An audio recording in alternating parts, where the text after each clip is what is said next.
Hey, I'm Comic Beth, and my entrepreneur was J.W. Marriott. A little bit of background on him. He was born on September 17th, 1900, so a pretty long time ago. He had 7 siblings. He was actually the second child, so he was one of the older ones.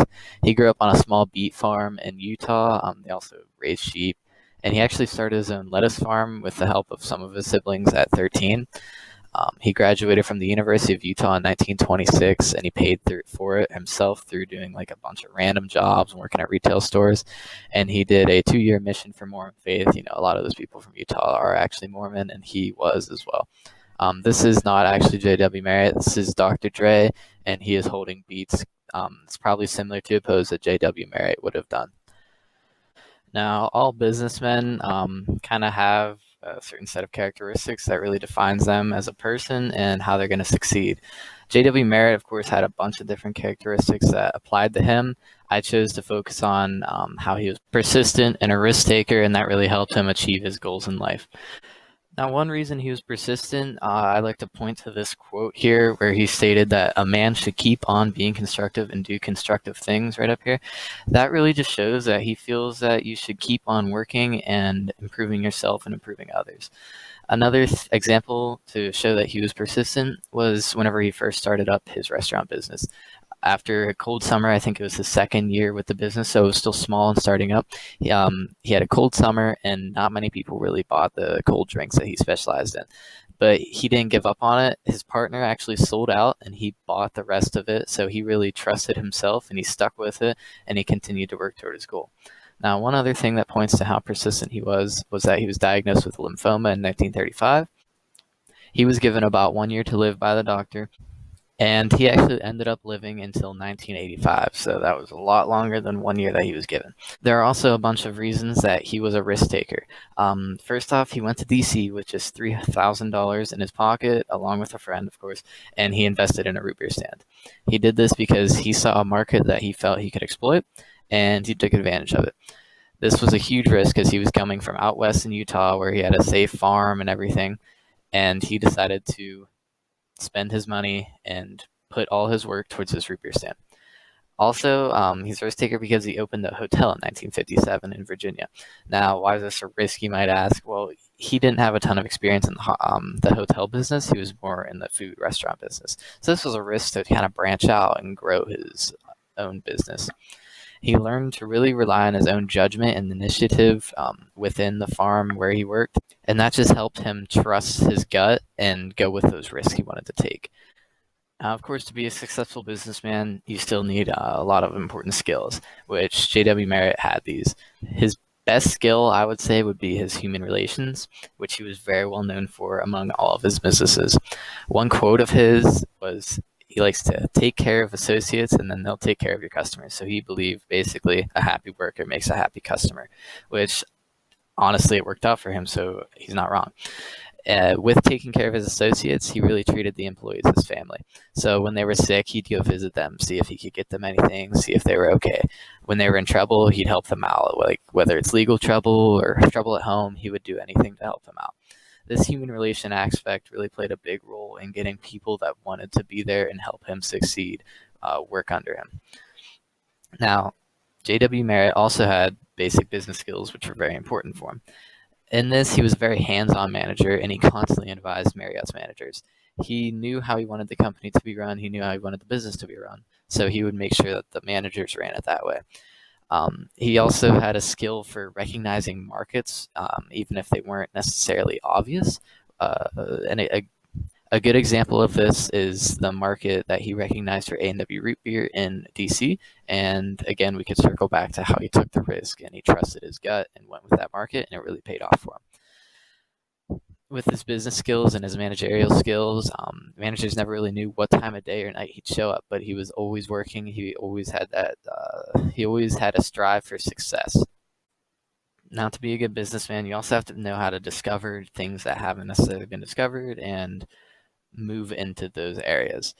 This started out at a young age for J.W. Marriott. When he grew lettuce at 13, he was with a sibling. He found some land, and they actually ended up making $2,000, which in today's money is about $50,000. So that's a really big amount of money for someone young like that to be making. And that just shows that he saw an area that he could succeed and make money, and he took advantage of it.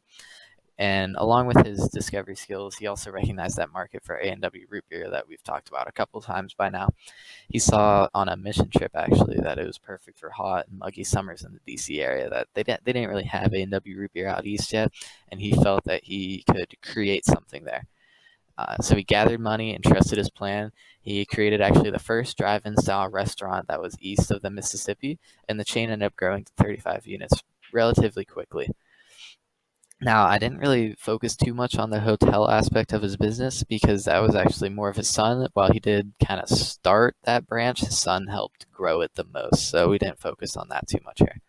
Now, to have a successful business, obviously J.W. Marriott needed a business plan. What his business plan was kind of trust your gut and go with it, honestly. But there was obviously an outline that he went with. The what was he wanted to be the first drive-in at the east of the Mississippi, and he wanted to specialize in A&W root beer. Now, where? Obviously, this was east of the Mississippi. It was mainly the D.C. area and the surrounding metros, so like Baltimore or some Virginia. So when was he wanting to do this? He actually started this in 1927, so whenever he was 27, it was his first opening of the A&W root beer stands. Now, this didn't go into the full-fledged drive-ins until a little bit later on. And he focused on hot and muggy summer months were his main time period. So whenever he had that cold summer, that's why it really messed with him on his business, and that's why his partner actually ended up selling out, because it wasn't very successful during that summer. So why did he do this? First off, he wanted to be a manager. He wanted to be his own boss, and he saw something at. Hold up.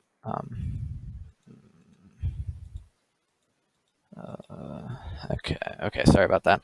He wanted to be a manager, he wanted to be his own boss, and he saw something that the East didn't have yet that he knew worked in the West, and he knew that it would work out in the DC area. Now, on to resourcing and how he was able to grow his business and company. So he first started growing the company by starting the business with a close friend, that A&W root beer shop.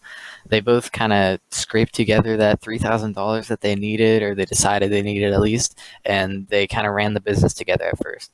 They kept growing and growing, but they had a slow season about the second year in, and the partner sold. Marriott still trusted his idea, trusted his business, and he therefore bought the shares from his partner and continued to grow his root beer company. Now, his root beer company actually ended up snowballing into the larger drive-in. He ended up buying companies such as Roy Rogers and other restaurants. But this is how it started, and that's kind of where the resourcing came from. Now, Alice Sheets really assisted in the operations and helped him grow. She seems to get a lot of credit in most of the writings and write-ups. She was actually the wife of J.W. Marriott, and she was the bookkeeper for most of the restaurants, so she really helped manage the finances and helped illustrate how their budget was looking. She also helped start up the hotel branch, which you can see on this right side. This was the first ever hotel. It was actually technically a motel in Virginia, but that's kind of the beginning of the Marriott that you know today. Now, J.W. Marriott, the son, continued to expand the business and grow it. He took over in 1972, and he really focused on the hotel branch. He actually ended up shutting down the restaurant branch right before the 90s, which we'll get into that a little bit more, but he really expanded the hotel branch to what you know today. So today, the Marriott company, whenever you hear it, you probably think of the hotels. As I talked about in the last slide, the son, J.W. Marriott Jr., sold the restaurant branch in 1989. He cited that the hotels were more profitable and there was also less competition, so it was just going to be easier to focus on the hotels rather than fight in the restaurant business. Now you see that Marriott has over 7,000 hotels in about 131 different countries. They specialize in they have all sorts of different types of hotels, from luxury hotels, seeing like on the right and on the left, to normal hotels every day that you would see. Their annual revenue is over $22 billion a year, and their earnings are over $1 billion a year. So they're a pretty healthy company. They're making money right now, at least before the pandemic, which we'll get into. And it's a worldwide brand that pretty much everyone knows. So for the harvesting and where the company will go, the main source of money for a lot of these hotels is business travel, which with Corona, it has restricted the business travel, obviously, and hotels and all sorts of stuff have been affected strongly by it.